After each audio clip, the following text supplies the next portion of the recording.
Hi, అందరికీ నమస్కారం. మావోయిస్టులు లేఖ రాయటం ఆంధ్రప్రదేశ్లో సంచలనం సృష్టిస్తోంది. నలుగురు మంత్రులకు ఏకంగా ఈ లేఖలు రాశారు.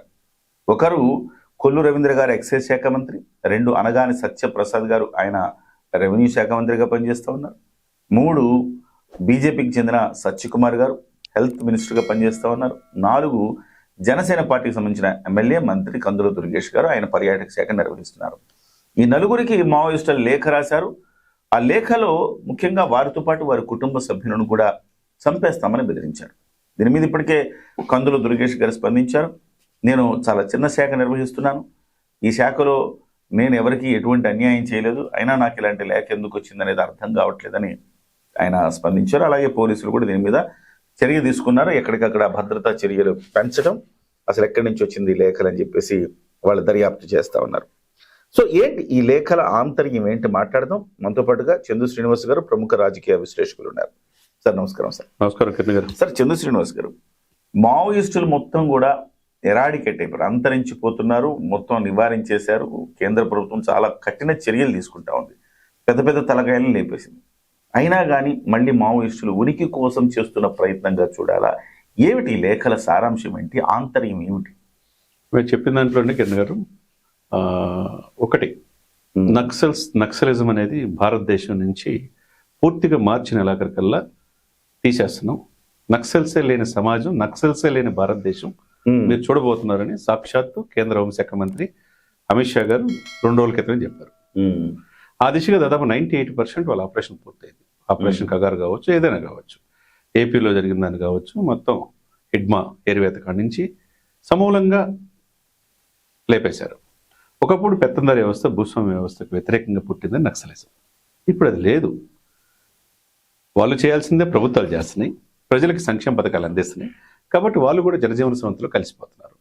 వాళ్ళు లొంగిపోయిన వాళ్ళు కూడా ఆటోమేటిక్గా మీరు దయచేసి లొంగిపోండి అని ఉన్న వాళ్ళకి కూడా చెప్తున్నారు. ఈ సందర్భంలో మీరంటూ ఏఓబి బార్డర్ కావచ్చు, ఇటు తెలంగాణ కావచ్చు, ఎక్కడ చూసినా కానీ నక్సల్స్ అనేది లేదు. మీరన్నట్టు ఉన్న కొద్దో గొప్ప తన ఉనికిని కాపాడుకోవడానికి లెటర్ రాసి ఉండొచ్చు. కాకపోతే ఇక్కడ ఏంటంటే కూటమి మీద రాయటం అదే ఆశ్చర్యంగా ఉంది. గతంలో పవన్ కళ్యాణ్ గారి మీద రాసింది మనం చూసాం. ఆ తర్వాత గత 5 సంవత్సరాలు అనేక ఆరోపణలు ఉన్నప్పుడు అప్పుడు లెటర్లు ఏమి కనపడలా. ఇప్పుడు ఏకంగా 4 మంత్రుల మీద రావటం, అందులో కూటమి ధర్మం ప్రకారం వాళ్ళు కూడా పాటించినట్టు అనిపిస్తుంది. అంతే, 2 తెలుగుదేశం వాళ్ళకి ఇచ్చారు, ఒక బీజేపీ, ఒక జనసేనకి ఇచ్చారు. కూటమి ధర్మాన్ని పొత్తుని ఆచితూచి వ్యవహరిస్తూ తూచా తప్పకుండా పాటించారు మావోయిస్టులు. అదే ఆశ్చర్యంగా ఉన్నది. కందుల దుర్గేష్ గారు పాపం వాళ్ళ మిస్సెస్ కూడా లేరు, చనిపోయారు. కుటుంబాన్ని లేపేస్తా ఉంటే ఆయన ఏం చేస్తాడు పాపం సార్?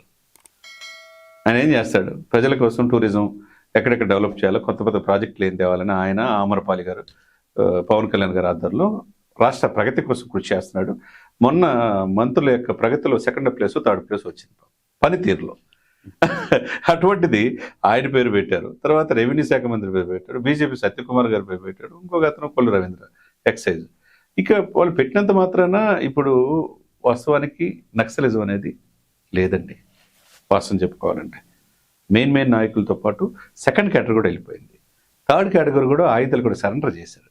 4th కేటగిరీ ఉన్న కొద్ది ఇదిలో ఆ ఛత్తీస్గఢ్ బార్డర్లో ఏరివేశారు కొత్త కూమింగ్ ద్వారా, అత్యంత అధునాతనమైన ఆయుధాల ద్వారా. కాబట్టి నక్సల్సే లేని దేశం కోసం పరితపించే ఈ ఇదిలో రాష్ట్రాలు కూడా సహకరిస్తున్నాయి. రాష్ట్రాలు ఏ అధికారంలో ఉన్నా నక్సలిజం అనేది ఉండకూడదు. తుపాకీ కొట్టడం ద్వారా మనం ప్రజాస్వామ్యంలో స్వతంత్రం తెచ్చుకునేది లేదు.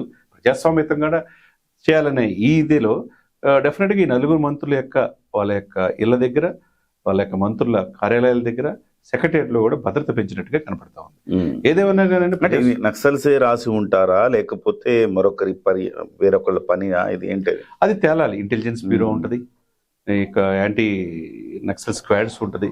అందులో మహేష్ చంద్ర లడ్హా లాంటి వాళ్ళు దీని మీద ఆపరేషన్స్ నక్సల్ మీద ప్రత్యేకంగా చేస్తున్నారు.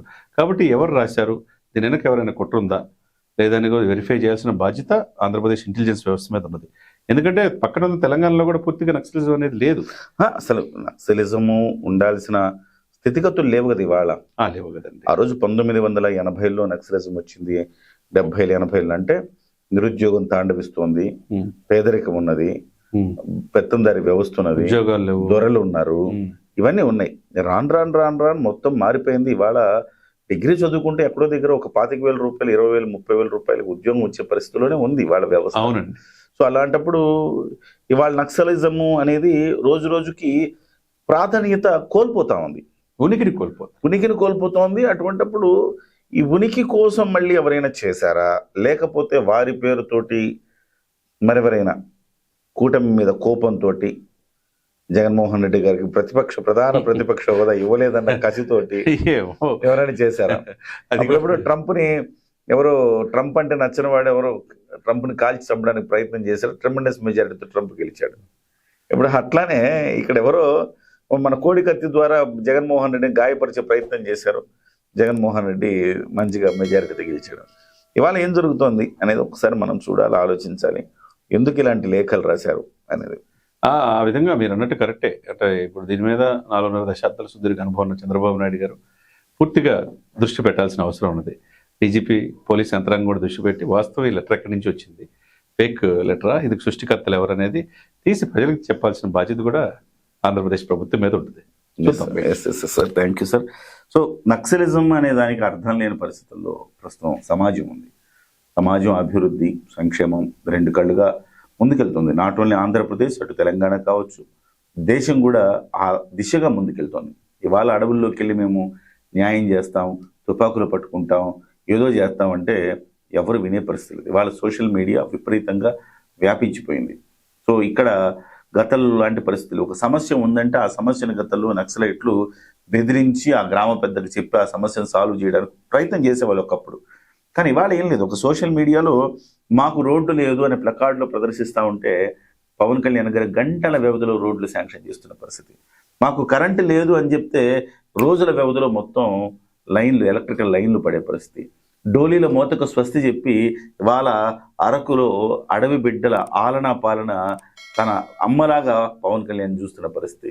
ఇలాంటి పరిస్థితుల్లో వీటికి మద్దతు ఇవ్వాల్సింది పోయి మేము లేఖలు రాస్తాం, మిమ్మల్ని చంపేస్తాం, కుటుంబ సభ్యులను చంపేయడం ఏంటి?